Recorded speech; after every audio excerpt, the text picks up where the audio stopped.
بسلام كمي صنحو كبرات تختتلت نلوم قدام كلتا جنبوت كلتاشن 26 زتدالو حدش زيناتات حيزالكم قريب اللخو مكتتالكم يعدم فلما كان بتاتو ኣብ ክልል ትግራይ ኩለን ኣብያተ ምኽረ ከተማታት ዞባታትን ወረዳታትን ናብ ስርዑ ስርሐን ከም ዝተመለሳ ከም ዝተገለጸን ኩነታት ትግራይ ዞባዊ ሓደጋ ከም ዘለዎ ብሪጣንያን ሕብረት ኤውሮጳን ዘውጽኦ መግለጽን ሓደ ሴናተር ኣሜሪካ ብዛዕባ ኤርትራ ዘውጽኦ ጽሑፍ ዝምልከትን ሓደሽቲ ምዕባለታት ውግእ ኢራን ዝምልከትን ዝብሉን ካልእን ዝሕብር ዝርዝር ዜናታት ሒዝናልኩም ቀሪብና ኣለና ነቻናልና ሳብስክራይብ ብምግባር ክሳብ መወዳእታ ክትከታተሉና ብኽብሪ ንዕድመኩም ፕሬዝዳንት አሜሪካ ዶናልድ ትራምፕ ወግእ ኢራን በመወድኦ ካብ ሕጂ ናይ ኮንግረስ ፈቃድ የድልየንን ኢሉ ፕሬዝዳንት አሜሪካ ዶናልድ ትራምፕ አሜሪካ ብሰንኪ ምቁራጽ ተጻብኦ ኣብ ልዕሊ ኢራን ተገብሮ መጥቃዕቲ ደው ስለ ዘበለቶ ንኩናት ፈቃድ ናይ ኮንግረስ የድልየንን ኢሉ ብመሰረት ሕጊ አሜሪካ እቲ ፕሬዝዳንት ወተሃደራዊ ስጉምቲ የብግስ ከም ዘሎ ንኣባላት ባይቶ ካብ ዘፍለጥ ኣብ ውሽጢ 60 መዓልታት ኮንግረስ ነቲ ኩናት ከጽድቕ ኣለዎ እንተዘይኮይኑ ግን እቲ ኩናት ብህጹጽ ክቋረጽ ኣለዎ ትራምፕ ናብ መራሕቲ ኮንግረስ ኣብ ጽሓፎ ደብዳቤ ግን ዝሓለፈ ወርሒ ምስ ኢራን ተኽሱ ደው ምባል ስለ ዝተሰማምዐ ካብ ሕጂ ውግእ የለን ናይ ኮንግረስ ፈቃድ የድልየንን ኢሉ ኣሜሪካን ኢራን ክሳብ ሕጂ ኣብ ነባሪ ስምዕ ሰላም ኣይበጽሓን እንተኾነ ግን ድርድሮም ደው ኢሉ እኳ እንተነበረ ብዓረብ ግን ኢራን ብመንገዲ ፓኪስታን ኣቢላ ሓድሽ ውጥን ሰላም ናብ ኣሜሪካ መቕረባ ይዝከር እዚ ከምዚ ኢሉ እንከሎ ድማ ኣብ መንጎ ኣሜሪካን ሃገራት ዓረብን ንነዊሕ ዓመት ጸንሐ ኣገባብ ኣብ ዘመነ ትራምፕ ይቕየር ከም ዘሎ ዝሕብሩ ናይ ተኸባቢ ወገናት ምስ መውፃእ ኤሚሬት ዓረብ ካብ ማሕበር ነዳዲ ኦፔክ ዝቃየር ብዙሕ ክህሉ ከም ዝኽእል ገሊጾም እታ ምስ ናይ ኣሜሪካን እስራኤልን ወገናት ብዙሕ ምትእሳር ዘለዋ ሕብራት ኤሚሬት ዓረብ ኣብ ዝግዘዘ ምስ ጎራብታ ኣብ ወጥረ ብምእታው ምስ ኣሜሪካን እስራኤልን ሓያል ዝምድና ኣብ ምፍጣር ትርከብ ከም ዘላውን ዘግለጽ ዘሎ እዩ ኤሚሬት ዓረብ ነቲ ብስዑዲ ዓረብ ዝዕብለል ናይ ነዳዲ ዘፍርያ ሃገራት ማሕበር ኣንጻር ረብሓ ከም ዝቆጽሩ ዝጠቕሱ ወገናት ኣብዚ ግዜ ኤሚሬት ዓረብ ሓድሽ ስርዓትን ኪዳን ናብ ምፍጣር ከም ትርከብ እቶም ምንጭታት ይገልጹ ስዑድ ዓረብ በኣንጻሩ ምስ ኣሜሪካን እስራኤልን ዝደኸመ ዝምድናታት ተምልክት ከም ዘላ እቲ ኣብ 1973 ኒክሰን ዘተኣታተወ ናብ ፔትሮ ዶላር ከቢድ ስምዕ ምልክት ሕቶ ክተእትወ ከም ትኽእልውን ይሕበር ኣሎ ምስ ናይ ኢራን ኩናት ተኣሳሲሩ ከባቢ ውሽመጥ ፋርስ ዘለዋ ሃገራት ኣብ ሓድሽ ውድድር ኣትየን ከም ዘለዋውን ብተወሳኺ ይሕበር እዚ ከምዚ ኢሉ እንከሎ ሚኒስትር ወጻኢ ጉዳይ ኢራን ወጻኢታት ኩናት ኣሜሪካ ካብቲ ሰብ ስልጣን ኣሜሪካ ዝበልዎ ብ4 ዕጽፊ ከም ዝዓቢ ገሊጹ ሚኒስትር ወጻኢ ጉዳይ ኢራን ኣባስ ኣርጋቺ ነቲ ብሰብ ስልጣን ምክልኻል ኣሜሪካ ንኮንግረስ ዝሃቦ መግለጺ እቲ ኩናት ክሳብ ሕጂ 25 ቢልዮን ዶላር ወጻኢታት ከም ዝገበረ ዝሕብር ሓበሬታ ሓሶት ክብል ነጺግዎ እቲ ኩናት ክሳብ ሕጂ 100 ቢልዮን ዶላር ኣሜሪካ ከም ዘኽሰራ እቲ ሚኒስትር ወጻኢ ጉዳይ ገሊጹ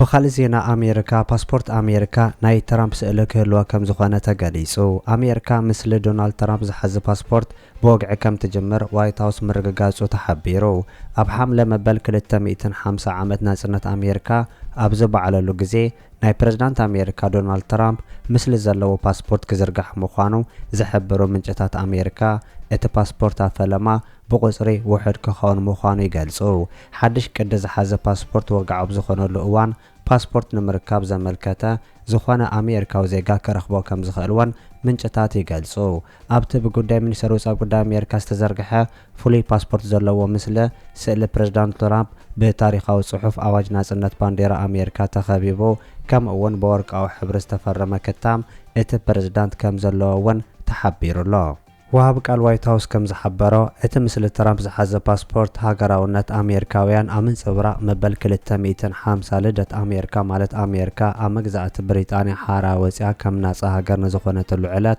أمن سنبال زوعل نت تاريخ وفص أمزد مخانون قاليس أمارلو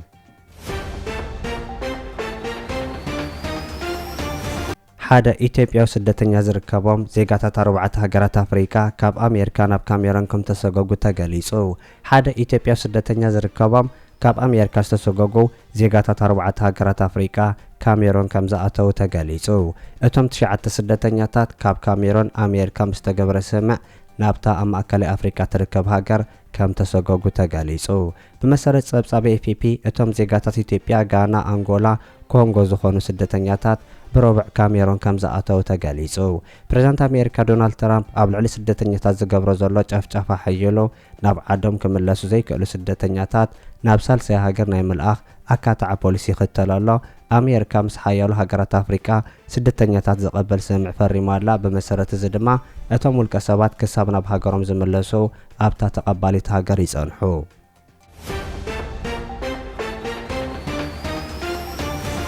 ኩነታት ትግራይ ዓለማዊ ስክፍታ ይኸውን ከም ዘሎ ተገሊጹ ኣብ ትግራይ ዘጋጥም ዘሎ ምዕባለታት ናይ ዓለም ስክፍታ ይኸውን ከም ዘሎ ተገሊጹ ሕብረት ኤውሮጳ ኣብ ክልል ትግራይ ዝረአ ዘሎ ምዕባለታት ከም ዘሰከፈ ክገልጽ እንከሎ ብኩሉ ወገን ዝረአ ዘሎ ተጻብኡታት ክሃድእ ይጽውዕ ከም ዘሎ እውን ተፈሊጡ እቲ ኣብ ትግራይ እናዓረገ ዝመጽእ ዘሎ ኩነታት ብዓቢ ስክፍታ ይከታተሎ ከም ዘሎ ዘፍለጠት ሕብረት ኣብ ትግራይ ድሕሪ እቲ ንክልተ ዓመት ዝተኻየደ ደማዊ ኩናት ዝተፈረመ ስምምዕ ፕሪቶርያ ነቲ ኩናት ደው እኳ እንተበሎ እታ ክልል ናብቲ ዝነበረ ሙሉእ ሰላም ክትምለስ ከም ዘይከኣለት እውን ጠቒሱ ኣሎ ዓባይ ብሪጣንያ ብወገና ብመንገዲ ኤምባሲ ኣብ ኢትዮጵያ ቢላ ብዓረብ ዘውፅቶ መግለፂ እዚ ናይ ትግራይ ኩነታት ዞባዊ ሓደጋ ከም ዘለዎ ዝገለጸት ኮይና ንምዕባለታት ክልል ትግራይ ብቐረባ ትከታተሎ ከም ዘላ ብምግላጽ ንሙሉእ ተፈጻምነት ነቲ ቅድሚ ኣብ 2022 ኣብ ፕሪቶርያ ዝተፈረመ ውዕል ምቁራጽ ተጻብኡታት ዝርብ ክካየድ ፀዊዓ ኣላ እዚ ከምዚ ኢሉ እንከሎ ኣብ ክልል ትግራይ ኣብ ዞባታት ወረዳታትን ቀበሌታትን ካልኦትን ዝርከቡ ቤት ምኽርታት ናብ ስርሐን ከም ዝተመለሳ ተገሊጹ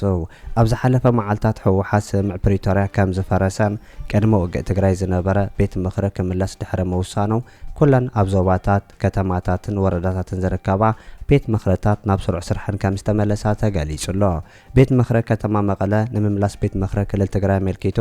ማእከላይ ኮሚቴ ሕወሓት ዝሓለፈ ውሳነ ከም ዝደገፉን አረጋጊጹሎ እቲ ቤት ምኽሪ ነዚ ድጋፍ ዘረጋገጸ ራብዓይ ዘመን መበል 39 ስሩዕ ጉባኤው ኣብ ዘካየደሉ መድረኽ እዩ ሕወሓት ኩለን ኣብ ከተማታት ወረዳታትን ዞባታትን ዝርከባ ቤት ምኽርታት ምስ ተመለሳ ሓድሽ ፕሬዝዳንትን ሓድሽ ካቢኔ ከጣሽ ትጽቢት ዝግበረሉ ኮይኑ እንተኾነ ግን ኣብ ዝሓለፈ መዓልታት ፕሬዝዳንት ክልል ትግራይ ጀነራል ታደሰ ወረደ ነዚ ከም ዘይቅበሎን ናብ ሓደገኛ ኩናትን ምትፍናን ከም ዘእቱ ምግላጹ ይዝከር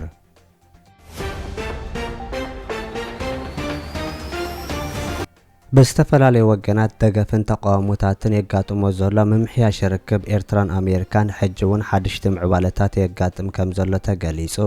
ኣብ ዝሓለፈ መዓልታት አሜሪካ ምስ ኤርትራ ዘለዋ ርክብ ክመሓየሽ ከም ትደልን ኣብ ልዕሊ ኣተነቢሩ ዘሎ እገዳ ክለዓለላ ከም ትደሊ ድሕሪ ምግላጻ ዝተፈላለዩ ተቃውሞታትን ደገፍን ከውሕዝ ከም ዝቐነየ ይዝከር ትማሊ ድማ ኣብ ቨርጂኒያ ሴናተር አሜሪካ መበል 35 ዓመት ልደት ናጽነት ኤርትራ መልኪቱ መግለጺ ሂቡሎ ሴናተር ቲም ኮይን ንመበል 35 ዓመታዊ ልደት ኤርትራ ዘለዎ ድጋፍ ወይ ኣፍልጦ ብጽሑፍ ኣሰንዩ ዝገለጸ ኮይኑ እዚ ብዙሕ ክዝውተር ዘይረአይ ሴናተራት አሜሪካ ብዛዕባ ኤርትራ ዝህቦ መግለጺ ሕልፍ ኢሉ ዘጋጥም እዩ